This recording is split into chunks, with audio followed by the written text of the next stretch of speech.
And I think, it's getting quite pertinent now. What happens when we lose or we die and our private keys are locked away in multiple layers of cold storage?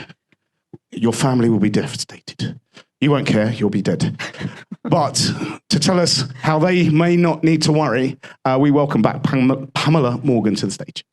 Thank you. Thanks very much. Hi. I was told it's completely appropriate to have a beer while I'm talking tonight. That's okay with you guys, right? Excellent. All right, so I'm super excited to be here tonight. I had a really fun time last time I was here at CoinScrum, and I'm absolutely thrilled to be back with you tonight.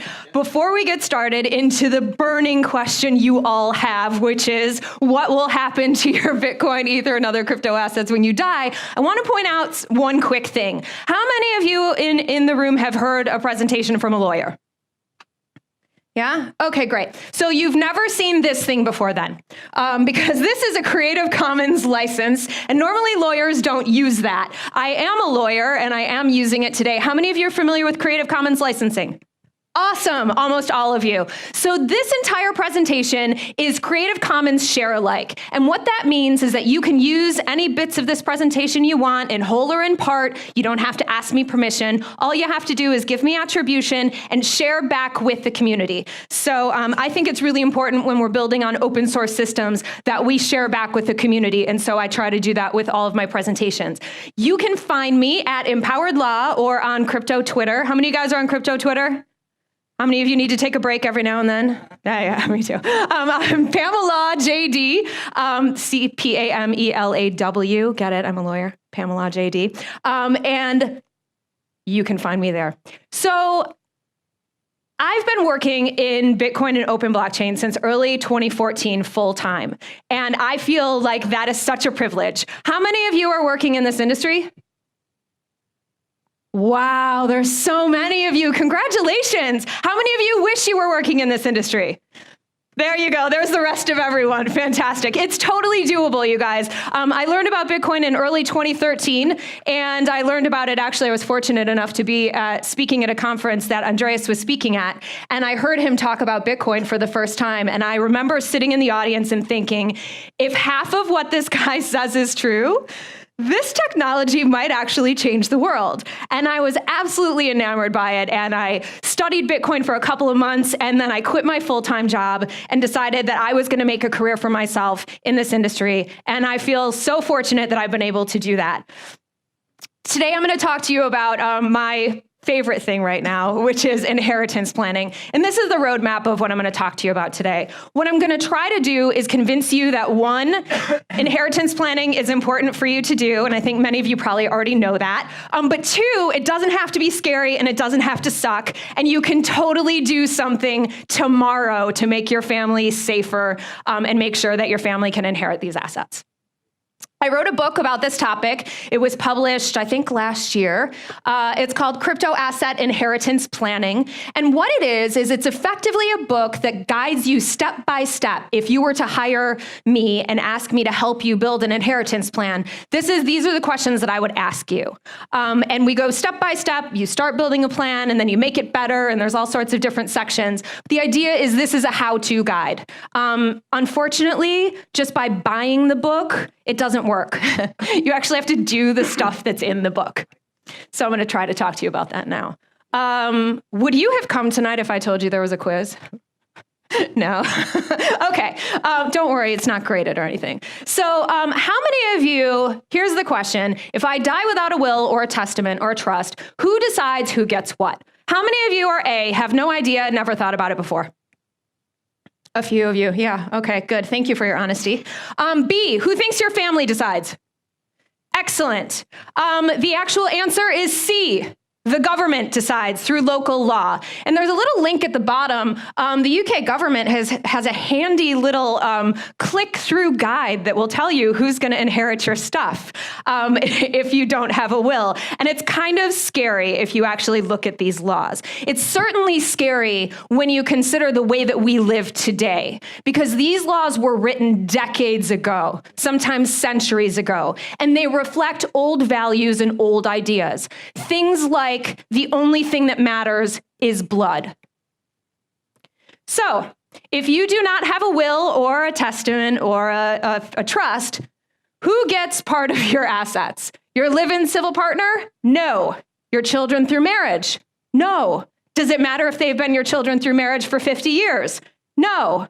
Doesn't matter. Your best friend? Nope. Nada. Zilch. Zero. Nothing. How about your favorite political cause or charity? Again, nothing. So if you're the type of person that you want some of these people to be able to inherit something from you, you have to do something. I wrote an article called Default Law. And what a lot of people don't realize about the law is that you have options, but you have to take advantage of them. So how many of you use Google Docs? Anyone? Yeah, okay. Do you know what the font is when you open a Google Doc and you start typing? Anyone know? It's Arial. It's Arial 11 point. Arial 11 is your default font. Yeah? And guess what? You don't have to stay with Arial 11. You can Comic Sans your way to heaven if you want, okay? But if you want to use Comic Sans or Old Roman or whatever font you fancy, you have to do something. And the law is the same way. You don't have to get stuck with Arial 11, the default law. Instead, you can decide who's going to inherit from you, but you have to do something. And that means you have to write a will, you have to make a plan. So, here's our come to God moment. You ready, friends? Currently, your crypto asset inheritance plan depends on a friend or family member who knows your password or has copies of your keys. Thank you for your honesty. Many, many, many people are in this boat. Yes. Okay. B, your family remembering what you've told them in a sticky note or something. Yes. Again, honesty right there. Thank you. C, the immortality plan. You never dying. Vast majority of you. Congratulations. Perhaps you know something that I do not. You can share it with me after. And how about D, a detailed, documented, and tested plan? Anybody in the house? Yeah, okay, a couple of tentative fingers, like right here. Okay, good. So my hope is that after this talk tonight, more of you will fall into category D. Now I want you to know that you're in very, very good company. I did a Twitter poll before I published my book, and I asked what people on Twitter are doing for their inheritance plan, and they too are planning on immortality. So, you guys are in good company. The problem with that is that immortality doesn't work. How many of you are familiar with Quadriga? Quadriga, yes, very good. The majority of you. It was in all the headlines, right? The crypto exchange Quadriga that was based in Canada, the founder died. And with it, well, I know, we're not sure. I got it. But we're just going to say, for saying's sake, that he died. The end result is the same, right? It doesn't matter, honestly, if he's dead or not. If he had done proper planning for that exchange, it wouldn't matter. The issue is that the keys are gone. The issue is that his death resulted in a catastrophic loss for the clients of Quadriga. Now, you might think that, okay, well, that's a company. You know what? Like individuals, whatever. Maybe I only have $100 of Bitcoin. Yeah, actually, how many of you are familiar with Matthew Mellon? Matthew Mellon was a billionaire. He inherited his fortune from Mellon Banking. His dad was a very, very well-off fella.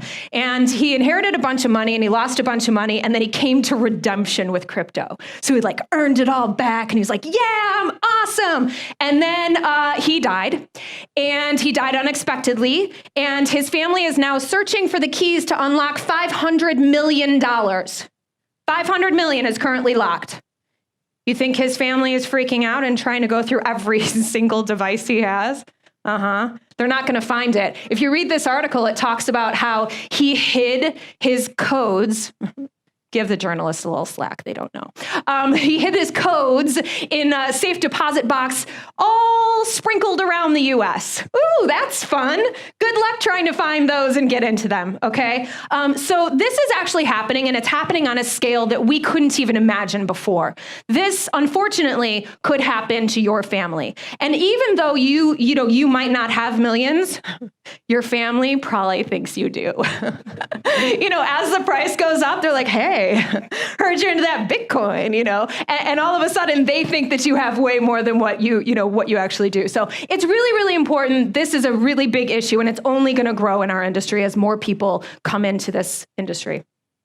Planning puts you in control. So there are actually two aspects to crypto asset inheritance planning. One is a technology plan or an access plan. And that just simply answers the question, how, from a practical perspective, will my heirs be able to access my keys? How will they actually be able to do it? And then there's the legal side. And the legal side says, what is the law in your jurisdiction? What's your Arial 11? And are you cool with it? If you're good with it, you don't have to do anything. If you're not good with it, then you do have to take steps. So there's a lot of pushback when I tell people that they have to inheritance plan, right? They're like, no, the number one issue I hear is, I don't want to have to hire a lawyer. Listen, I get you. I'm a lawyer. I don't want to hire lawyers either, okay?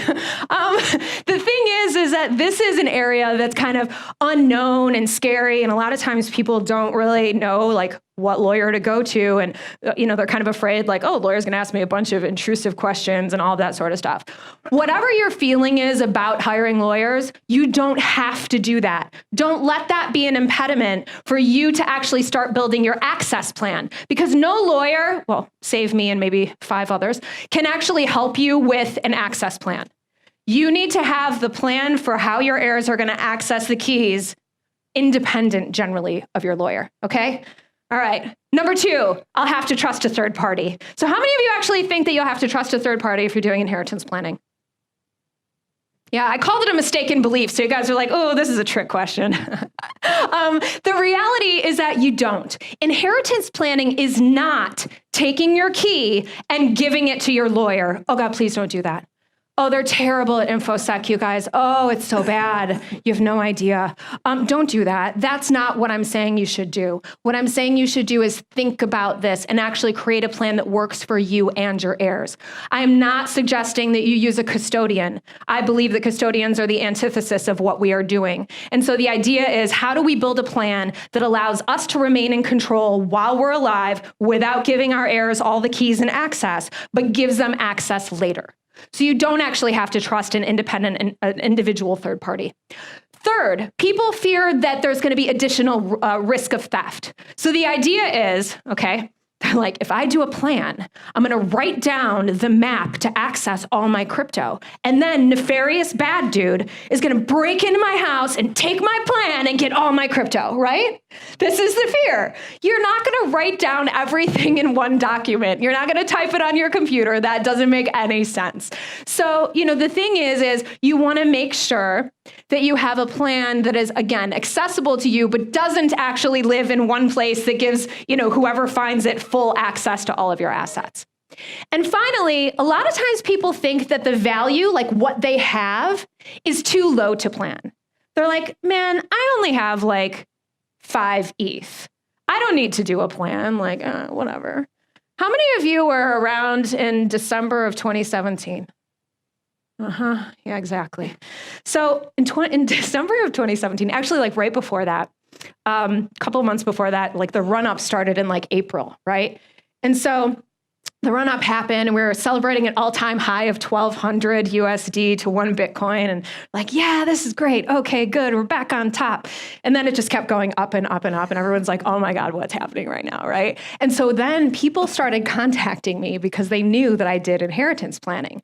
And as the value of their crypto started becoming more and more and more of their net worth, they started getting more and more terrified, and they're like, oh shit, this thing that was worth nothing is all of a sudden worth 25% of my net worth, 50% of my net worth, 75% of my net worth. And so then the planning became imperative. It became oh my God, I have to do something right now, okay? So I know that we're kind of on a downturn, or maybe we're on an upturn again. I don't know. How are things today? How's the price? Up? Yeah? Oh, good. In the green? Oh, we got smiles in the audience. Must be up today. Fantastic. So, the thing is you don't want to wait until it's an emergency to start planning, right? You're fine to start planning today. Even if you spend an hour or 2 hours on it, it's not really wasted time. Just Don't go on Facebook for an hour. Do an inheritance plan instead. The argument is that the value really isn't too low to plan when we're talking about these sort of assets. What I really think is going on mostly, though, is denial and fear. I think people really don't like to think about their mortality, right? Who's excited about their own death? Nobody. Everyone's like, no, crazy. No one wants to spend time thinking about their mortality. But the reality is that if you don't, bad things are going to happen. So I like to think of things in a different way. A lot of times, something can suck, but then you can kind of play mind tricks with yourself and make it suck less. So I'm going to give you a few ideas on how to do estate planning that doesn't involve you just sitting there being like, I'm going to die. Look at my paper, okay? So first, you can think of estate planning as giving a gift. Giving a gift to your loved ones. Giving a gift. Think about your holdings right now, whatever they are. Now imagine if someone gave you that amount. You're happy, right? Yeah? So that's what you can do to your family. You can share the gift of crypto. Now, I know many of you have been trying to get your family into crypto for a long time, and many of them are like, oh my God, stop talking about it. But hey, this is a way that you can kind of force them to get into it, right? You can also think of it as a security makeover. So one of the things about creating an inheritance plan, it's going to force you to actually look at your backups. It's going to force you to look at your passphrases. Where are your seed words? When was the last time you actually did an inventory of where your backup keys are? When was the last time you actually looked and made sure that they're still there, that you can still read the words? When was the last time you got rid of that old wallet that you haven't used in like 5 years and actually added the new ones that you started using last year? Are your backups up to date? There's this great Wired article about someone who, Mark Fraunfelder, who writes for Boing Boing. Did any of you read this article? Yeah, it's good, right? So this article is about how Mark Fraunfelder had like 30 grand of Bitcoin, and he realized that he inadvertently lost his seed words and forgot his PIN on his Trezor. Now, if any of you have a Trezor or any of the other hardware wallets that lock you out, has anyone experienced this PIN lockout? I have too. I once decided that I was going to do a presentation and show people my actual Trezor. And so I changed the PIN because I was going to be, clever and secure. And then I forgot what it was. And then I kept trying them. And how these things work is you try the PIN and it says no, and it locks you out for double the time. Double the time, yes. And you're like, oh, that's not very much. 2 seconds, that's fine. 4 seconds, that's fine. 8 seconds, that's fine. 64 seconds, oh shit, oh God. Okay, so pretty soon you're locked out for like a month. And you have to keep the Trezor plugged in because every time you unplug it, this clock resets. So what happened was that he was freaking out because he lost his seed words and he lost his PIN. He couldn't remember and he was locked out.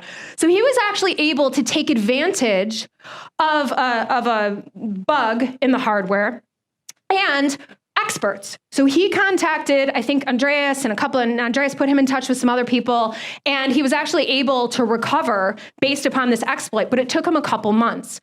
What's awesome, and why I'm talking about this article now, is that if you passed away and your family found your locked out Trezor, what are the chances of them actually being able to find experts, exploit the exploit, and actually get that 30 grand back? Zero. That's not going to happen. But if you go home and you do your security inventory and you find out that, hey, I'm locked out, now you have options. It doesn't mean that you're going to be as lucky as he was, but hopefully you will be. But at least then you know now. It's better to know now. So to go back, you can think of inheritance planning as a way to do a security makeover and kind of look at your holdings and hopefully be able to access them today. Finally, you can look at it as a treasure hunt. So you can create a treasure hunt that leads to treasure instead of huge disappointment. Your family probably already knows that you're a crypto nerd. Okay, they're probably already aware, which means that if something happens to you, they're going to go on the hunt. They're going to believe that they have crypto coming to them. And so it would be great if you were actually able to deliver on that. So where do you start? I've written a lot on this topic. As I mentioned before, I've written a book, but I've also published a ton of free resources on my website, Empowered Law. And there are a couple of those resources I'm going to go over with you very quickly. Cryptocurrency inventory and a letter to loved ones. What I want you to remember is that perfection is an illusion. A lot of times when people go to do these letters or their inventory, they go, oh my gosh, it's going to take forever. I have to list every asset that I have. That sounds like a lot to do. And so they don't do anything. Something today is better than nothing today. Okay? The reality is your heirs are probably not going to be able to access all 44 forks of Bitcoin that they're entitled to, right? Maybe you don't want them to. So you don't necessarily have to list all of that. But what you can do is help them with the treasure hunt. You can help them know what to look for. This is the biggest pushback that I get from people. Your loved ones do not have your technical knowledge. So in researching the book, I went on Reddit and I asked a lot of questions and I did a lot of research on, what are people doing for inheritance planning? And so many of them are like, I don't need an inheritance plan. I taught my significant other, my spouse, how to do it and it's fine. And I'm like, oh God. Okay, so the reality is that how many of you are the tech person for your family? Yeah, you're the person they call when they get locked out or they don't know what to do, right? Okay, so if something happens to you, there's a job opening. Who are they going to call? Who are they going to contact? I don't know either. Maybe Reddit. Who the hell knows, you guys? You are the technology person, okay? Your loved ones do not care. They don't have the same knowledge that you do. And so your plan has to be usable by them. You need to make sure that your plan is usable by them. Again, if you didn't like it in white, now it's in yellow. White, yellow. Okay. So when you're explaining your crypto assets to your loved ones, this is what you think they're doing. They're like, yeah, totally got it. Yeah. So the seed and the key and then the private, and then I don't tell anyone. And then I click the button and then wait, millibit, what? Huh? Okay. This is what's actually going on in their head. And sometimes this is the truth. Sometimes they're like, oh, please just stop. Sometimes, you guys, they fool you, okay? Sometimes they pretend like it's this to get you to stop talking. Yeah, that's the truth. So the reality is that, don't trust them to remember. One of the best tips I can tell you is if you are relying on your loved one to remember what you told them, do a dry run. Have them access your stuff and you don't answer any questions at all. You just sit there and watch what happens. And you'll be like, no, we went over this. And they'll be like, huh? No, what? So that way you'll be able to see what they know and what they don't know. And it's kind of fun because then you can kind of get them interested in it. So the number one thing you can do starting this weekend, did you notice that? I just put something in your calendar. Starting this weekend, is you can start with a template letter to loved ones. And on the website, I literally have a template that starts out, Dear Loved Ones. If you're reading this, it's because I want you to know that I have crypto assets. Be careful because anyone who helps you with these can steal them.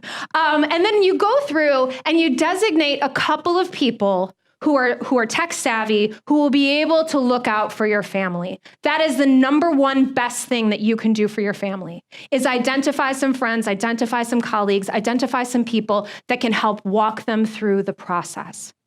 Because remember, they're going to be grieving and they're going to be lost and they're going to be in a world that they've never been in before in the Bitcoin land or the Ether land. And you want them to have some help. Oh, with the template, you can totally use it, cut out what doesn't make sense for you, add stuff, whatever you want to do. It's yours, use it, take it. You want to make sure that your family does not give away your keys. So a lot of people have keys living on their cell phones.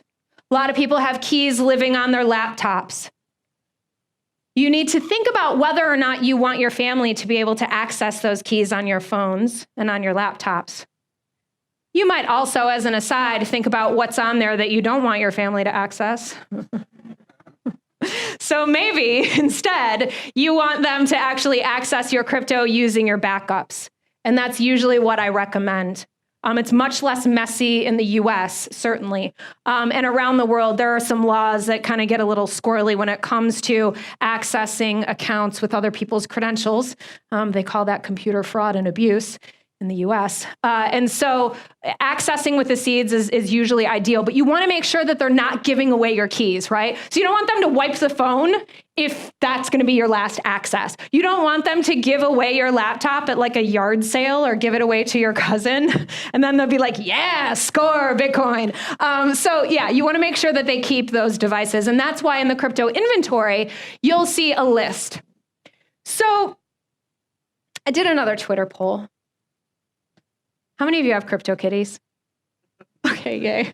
I couldn't resist. I had to have them like peeking out the top and the bottom. So I did a Twitter poll, and the question was, how many different crypto assets do you own? And you can see that most people had more than 6, right? Most people had more than 6. So I want you to think about your family now trying to get their head around not only Bitcoin, not only Ether, but the other fantastic not shit coins that you own, because you wouldn't own shit coins, right? And how are they actually going to access those? So if you guys have Monero, that might be a bit more difficult for them, right? So these are the things that you need to think about when you're building your access plan. And remember what I said before, perfection is an illusion.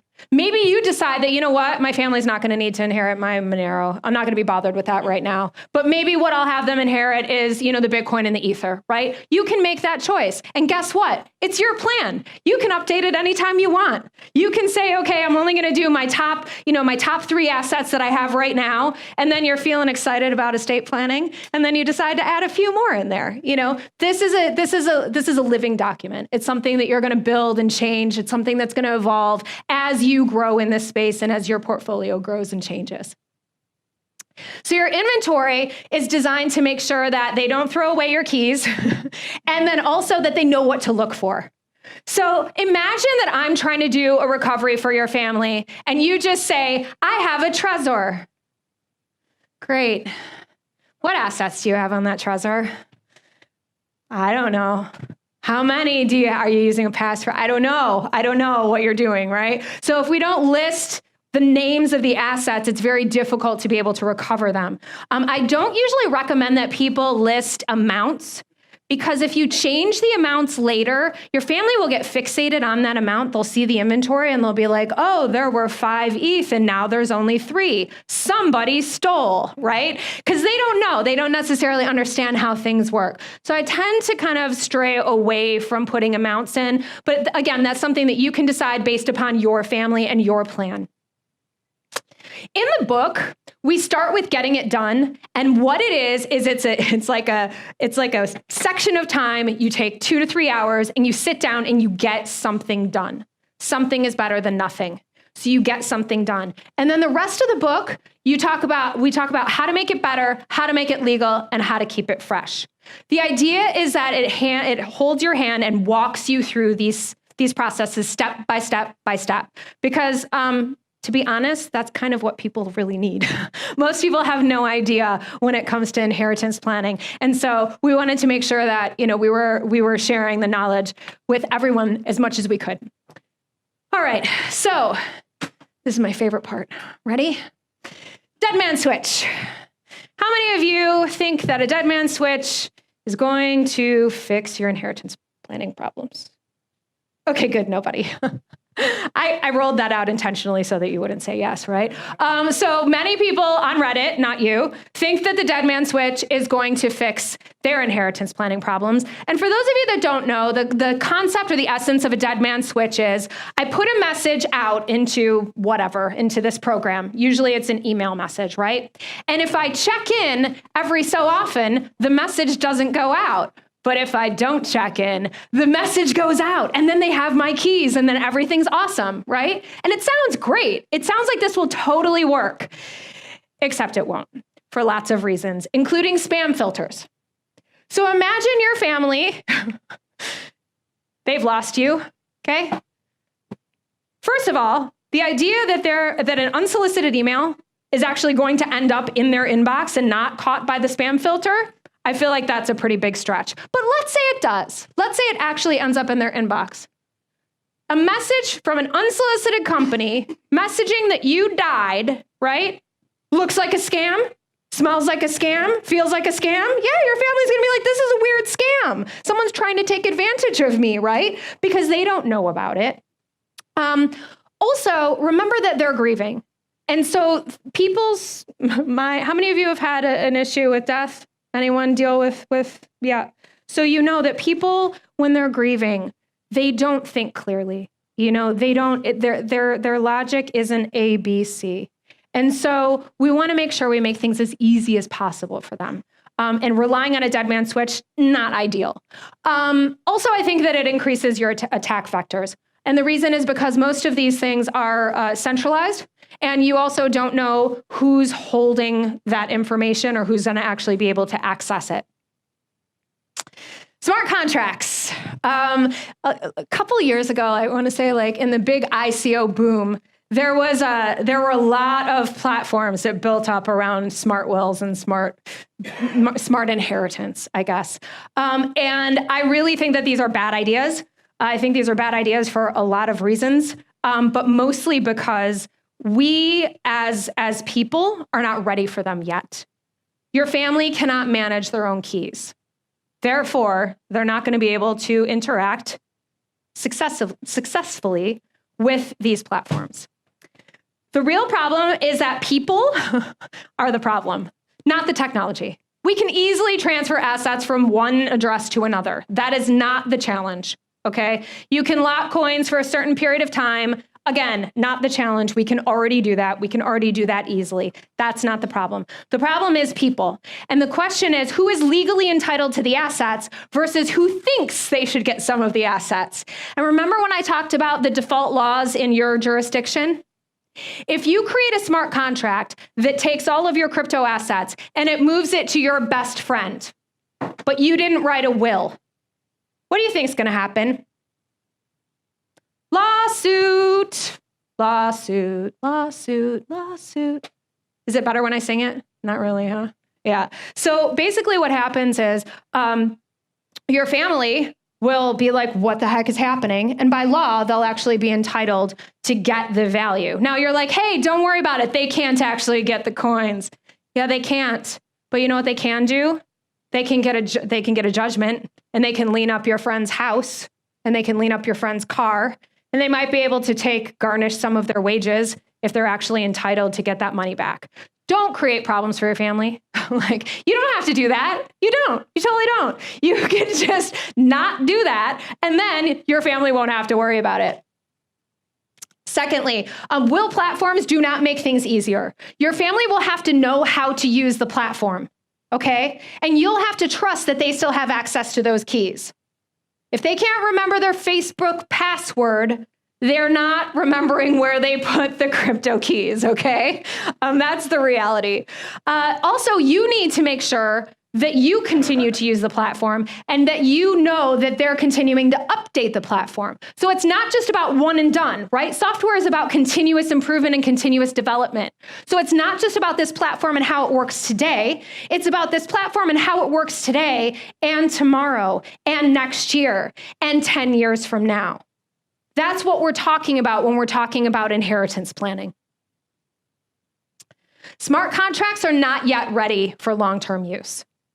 We have a lot of network upgrades that are still happening, right? There's a lot of things that are still happening. If you're into Ethereum, you know that there's a proof of stake change coming at some point. And so, yeah, I mean, we don't know how the smart contracts that are written today are going to interact with that. We hope, fine. Right? But we don't know, fine. And in inheritance planning, it's the long game. It's not a short period of time where you're doing a quick, atomic swap. What we're talking about with inheritance planning is long-term planning. And so I don't think that smart contracts are ready. That said, I'm not the boss of you, and we need guinea pigs. So if you want to test it out on your family, feel free and let me know how it goes. But for my clients and the people that I work with, I'm not there yet. Humans die, crypto assets don't. And I'm going to encourage you to take out your phones right now. You guys have your phones? Yeah? I encourage you to take out your phones if you don't have them out. Open your calendar app and put in a reminder for you to come back to this, because Andreas is about to come up here and talk to you. And as you might be thinking right now, you know what, I should totally do something this weekend. But I promise you, by the end of his talk, you'll be like, inheritance, what? So I encourage you to put a reminder, and however you remind yourself to do things, put a little reminder to go in and at least use some of the free resources that are available to you. I hope that you have found this presentation useful and interesting, and I thank you so much for your time and attention. Thank you, Pamela, thank you.